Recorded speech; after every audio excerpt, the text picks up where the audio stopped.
brilliant speed with vibrant service. Vibrant broadband internet. 10:30. Look at that.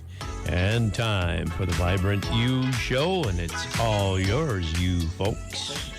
Welcome to Vibrant You Live. My name is Shane. I'm Jane. And I'm Bo. And we talk a lot about the internet. After all, we're an internet company. Well, that would make sense. That's right. And we connect to the internet in various ways, using a cell phone or tablets, TVs, and even smart devices like light bulbs and smart plugs, and even appliances like refrigerators and ranges, which Jane is kind of doing right now. I'll be learning. She's learning. So you're saying there is a chance she can learn. Yes, she can learn. So what do you think is the most common way that we connect to the internet? Through the interweb. Well, of course. What device? My most common way is probably on my phone. That's right. And the phone is the number one way that most people connect. But number two, the number two way, computer, laptop, exactly. It's a home computer. So that's what we're going to talk about today, is tips on whether it's time to upgrade your computer. So speaking of tips, and we haven't really acknowledged Bo is a brand new papa. Hey. Oh, yes. So congratulations. He has a little boy named Theo. Theo is 11 days old. 11 days old, and through the internet, can you pass cigars out? I would hope so. I'm sure you can. But when we were able to see him on video, there's a little app they let us use he's in the NICU, so we were watching him 24/7. So we turn on the camera, and so internet's been helping us out even at the hospital. There you go. Very good. Some good stuff. Yeah. So we're excited to meet little Theo. So moving on, computer-wise. So speaking of babies, Bo was born in 1990, right, Bo? That's right. Yep. And so at that time, what percentage of people do you think had computers at that time?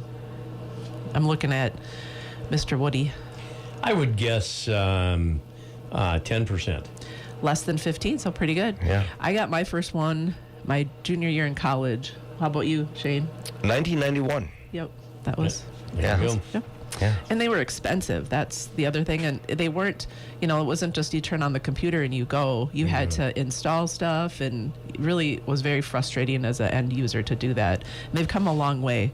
And then by the year 2000, it jumped to about 50%. So that's pretty exciting. And then every 10 years after that, it's kind of just been continuing to grow. So 2010, 75% of the people have had computers.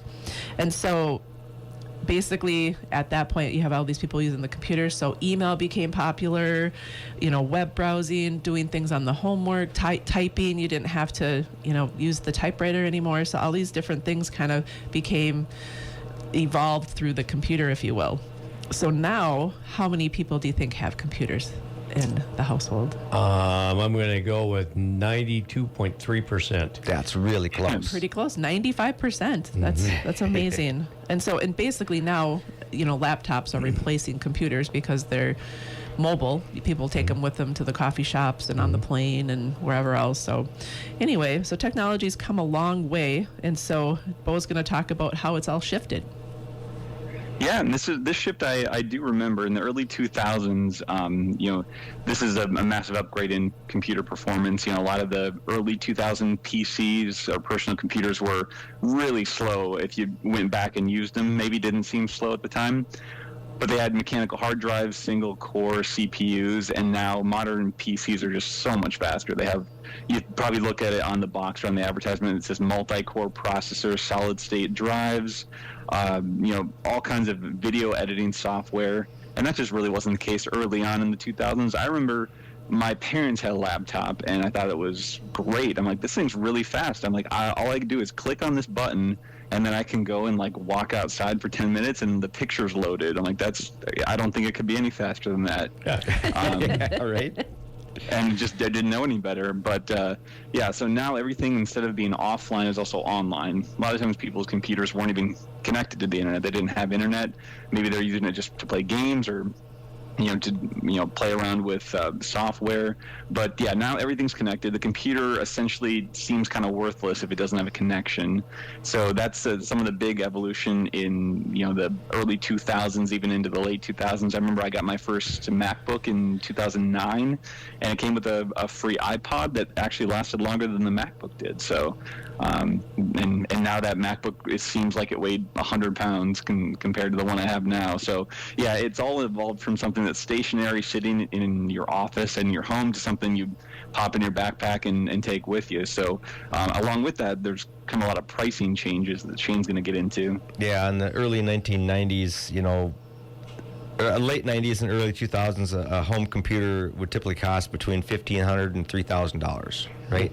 That's just kind of for an average one, which, it was a major household investment. I mean, it's like they were more than TVs back then.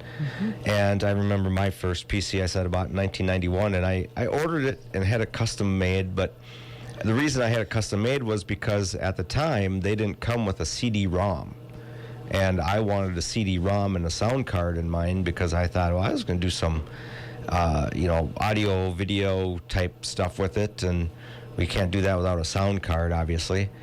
And I kind of felt at the time software came on floppy drives, right? Little discs that you'd put in the computer, and one software program could have 5 or 6 or even 10 drives, and you'd put in one after the other until it loaded.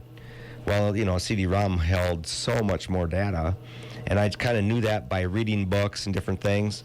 And just that option alone added $800 back in the day. I mean, that's a lot. I know, and I was. They don't cost $800 total, no. Right. Back then, I mean, I was young and single, and had a job and didn't have a lot of bills, and I could afford it, so I did it at the time. But and every household maybe had one computer. The ones that did only had one computer that was shared between everybody. And in today's dollars, that'd be like spending $3,000 to $5,000 on a computer. Well, that's why most families only had one, and they didn't upgrade often because of that. And today, like Bo said, the performance and the price and things like that, mass production, brought the price way down. It's very affordable today to get a computer. In fact, you can get a Chromebook, and what a Chromebook is it runs on Google's operating system, Chrome OS. It's kind of basically for email or browsing the web, and that's kind of real basic tasks.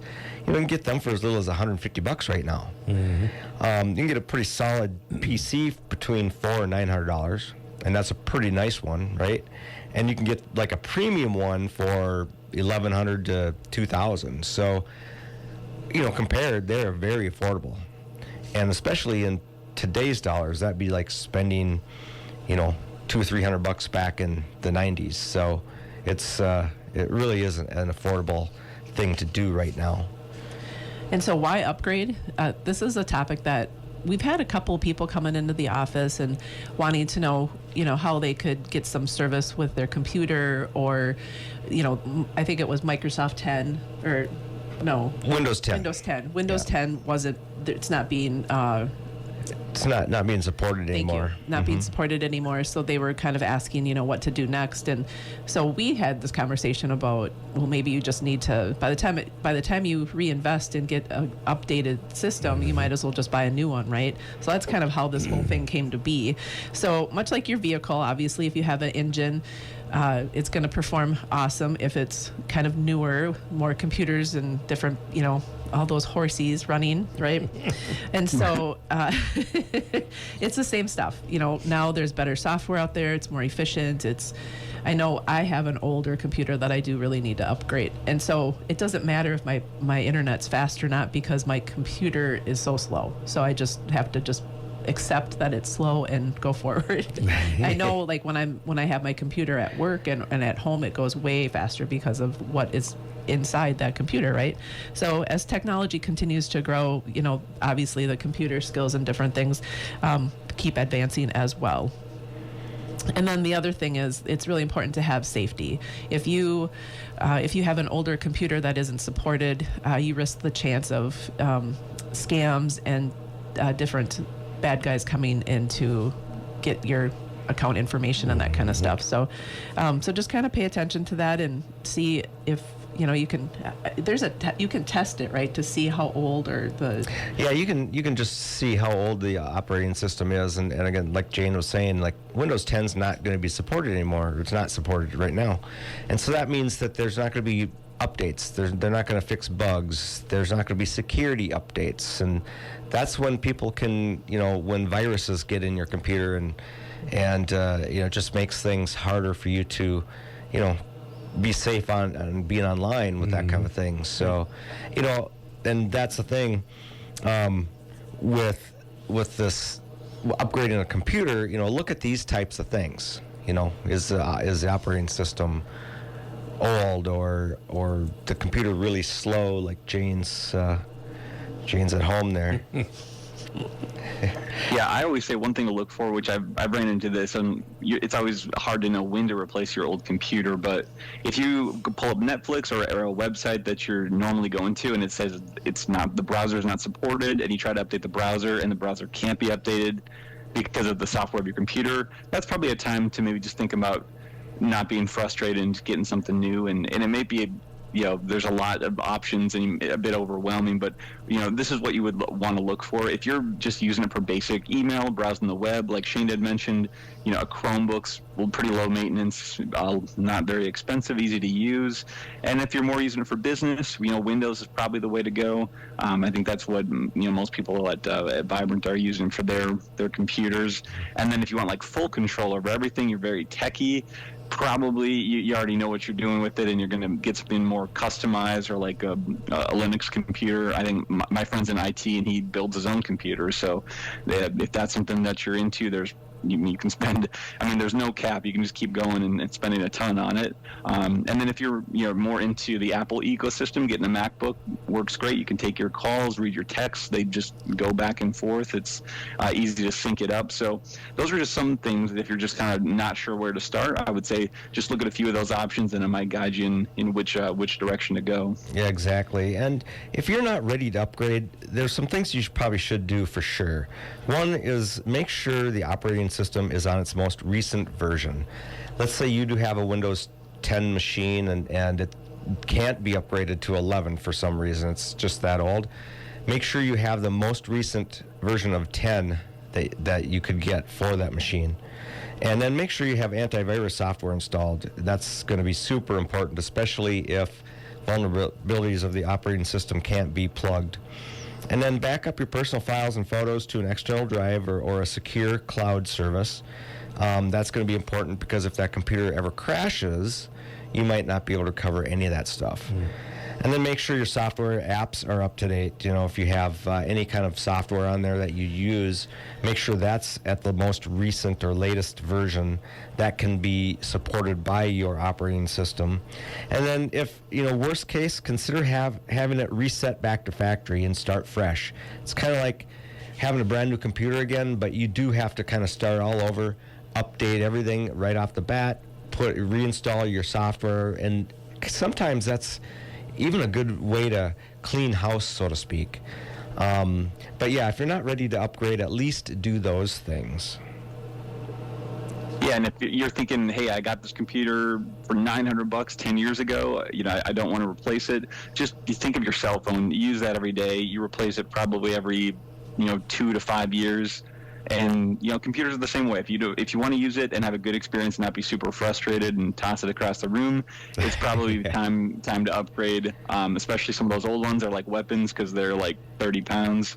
So I would highly recommend just taking a look. Maybe ask some family and friends what they use to get some ideas. And now you can get something way faster for probably a lot less than you paid for 10 years ago. So now when you buy your new computer, you're going to want to learn more streaming. So we have our first 2026 streaming event next Wednesday at 5:30. So come on out to Meeker Energy. It's at 5:30. We're right by the Sure Stay Hotel. And if you have any questions about that or questions in general, give us a call, 693-3231, or you can check us out, vibrantbroadband.com. catch the replay on Facebook or YouTube. Search for Vibrant Broadband and then listen live every Wednesday at 10:30 KLFD. All right. Well, thank you, Jeff, for having us. You bet. Thank you, audience, for listening. My name is Shane. I'm Jane. And I'm Bo. Tune in next week for another Vibrant You Live. Brilliant speed with vibrant service. Vibrant broadband internet. Vibrant broadband internet.